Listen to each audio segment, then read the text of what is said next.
nutritionist who's going to be breaking down myths and facts and what we should be doing as regards breastfeeding and the health benefits. Let's take a look at this video and see whether or not this is the best practice as regards breastfeeding.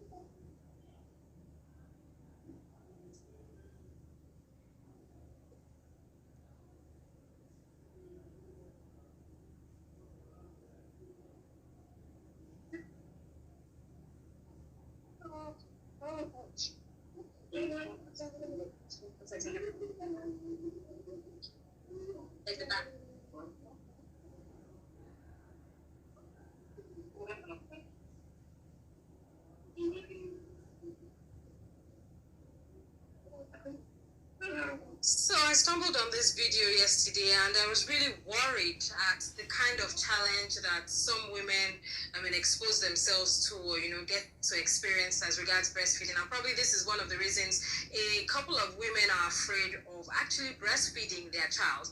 And thankfully we have a nutritionist who's joining us virtually this morning, the person of dietitian Michelle Umadi. She's a highly skilled dietitian with over 15 years of experience in diet calculation, and she's here to discuss this with us this morning. Good morning, dietitian Michelle Umadi. Thank you for being our guest this morning. Good morning. I'm very pleased to be here. Thank you.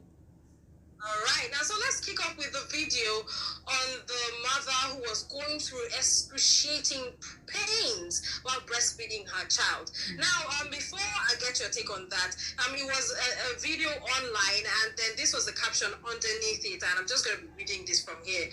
Now, if breastfeeding is painful, unlatch immediately.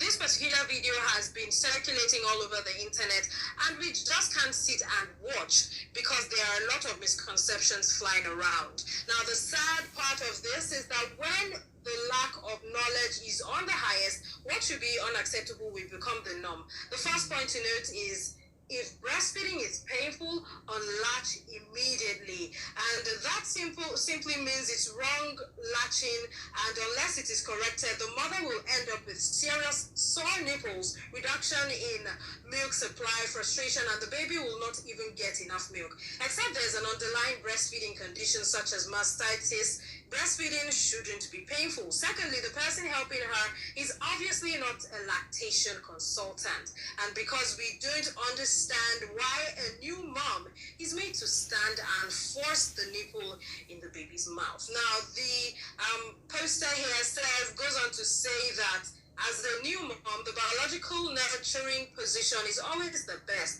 It will allow you rest while your head is slightly lifted, and your baby will be given time to crawl to the breast, find the nipple, and latch on. There's a whole lot here that the breastfeeding doc said as regards this picture. Please, what is your take on this, dietitian Michelle?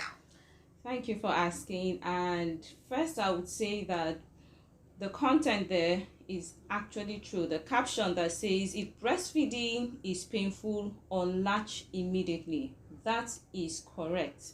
That is the way to go, because that is not what it should be. Now, at this point, I would just wish that I'm there physically to show and demonstrate that it's very easy to help a mother sit down, hold the baby tight, belly to belly, and breastfeed. Latching is one way that breastfeeding can become successful if that position is gotten right, and it's very easy. The belly of that child is supposed to be touching that of the mother, and the child is supposed to be looking straight into the mother's eye.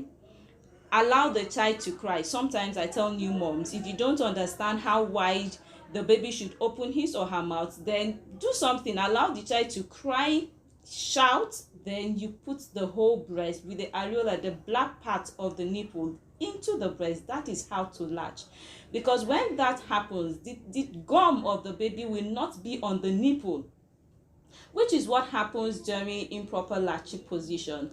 and that is what causes the injury, because the gum, the friction is on the nipple, and that is not what it should be. The painful and even sad part of that is, despite the pain the mother is going through, the child is not even getting the nourishment. The child is going to be taking in more air than the actual breast milk. So 30 minutes after, yes, so the child is not even eating. Why still go through the pain? The child is not even taking in anything. So stop, unlatch, then try again. All right, so stop, unlatch, try again if you realize that you're feeling pains and then you don't position your baby correctly. Thank you very much.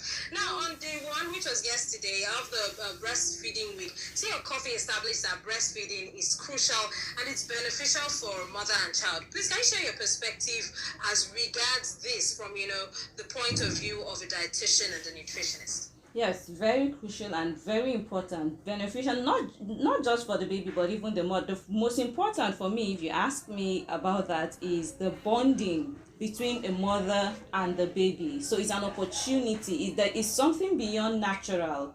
So that bonding is there. It's good. That is a time a mother gets to understand the feelings of her baby, and the baby is trying to understand who or she is going to be bonding with. That is number 1. Then number 2 now is that the baby is getting nourishment. The baby is getting nourished. And when we talk about nourishment, it's not just about the availability of nutrients, but the availability of nutrients in the right amount. Right amount. Because if you choose to go another way, 2 things may happen. You might be overfeeding or underfeeding. But when it's breast milk, you are 100% sure the child is getting the required nutrients in the right amount, and that is what we call adequate feeding. This child has come out. There are developments still happening. The brain needs to develop. The eyes, the organs, and the nutrients in the breast milk is perfect, 100% perfect. Yes, so it's important, it's crucial that we breastfeed exclusively. All right, now, so we had Dr. Mary Amadu yesterday who briefly discussed colostrum. And now, colostrum is the first breast milk a child gets to take, and it is vital and rich in nutrients. Now, that's what we learned yesterday. Can you share the nutrients with us? And, if it's different from nutrients in transitional and, mature breast milk, because we learned that there are stages to breastfeeding, and then the breast milk differs as time goes on. Okay, yes. So the baby, at that point, the baby is born without antibodies. Now, what I mean by that, like the soldiers, the police of the body, to help ward off infections, diseases, and all of that. So that is why the breast milk produces that first milk, the colostrum, that is now rich in those antibodies that will help protect the child from infection while the child starts to develop his or her own antibodies. So you see, that is a way, that is an external force to help the child. When the baby starts to develop his or her own antibodies to be able to fight these diseases, there is now a transition from the colostrum to the matured milk. So immediately the baby has developed his or her own antibodies and is able to fight infection, you notice that the milk changes from that yellowish color to the regular color we know about breast milk, because the baby can now defend himself or herself. So the colostrum is rich in antibodies because the baby needs that more at that point. It's also rich in protein because the baby needs the protein to start to build his or her own antibodies, because protein is like the building block. So that colostrum contains the building block the baby needs to develop its own, and the antibodies to protect the child while the baby is still developing his or her own antibodies. So that is the reason why the color is like that. It's rich in protein, rich in antibodies. Then the transitioning to a different color means that the child is now ready to defend himself. So the color now changes, meaning that the nutrients there has changed. It's no longer rich in protein. Not that it's not sufficient, it's sufficient, but the fat content is now higher in the regular milk that we know than in the colostrum. So that is just the difference in nutrients, because that is what the child needs most at that point in time. Okay, so despite WHO's or UNICEF's recommendation of a 6-month exclusive breastfeeding and continued breastfeeding for 2 years, and many others prefer formula feeding. Can you just, in a few words, because we're running out of time, explain to us what the difference is, and if it is even ideal? I mean, is there a risk to taking your baby taking formula early on before the stipulated time? Okay, now WHO, UNICEF, and many health organizations recommend that we breastfeed exclusively because studies have shown that only breast milk will be sufficient for most babies before the age of 6 months. So since it's enough and it's good and it's healthy, it's perfect, they are recommending that we implement that. Now, the formula feeding that women prefer, maybe because of convenience, and some have wrong notions about breastfeeding, the fear of breast going flat and all of that. But then I get to tell them that whether you breastfeed or not, it will still happen. So why don't you just pay the price, reap the benefits, let your child suck and get all the nutrients? So breast milk is excellent, is perfect, is best. That is what we recommend. It's beneficial not just to the mom but even to the babies and the whole family members.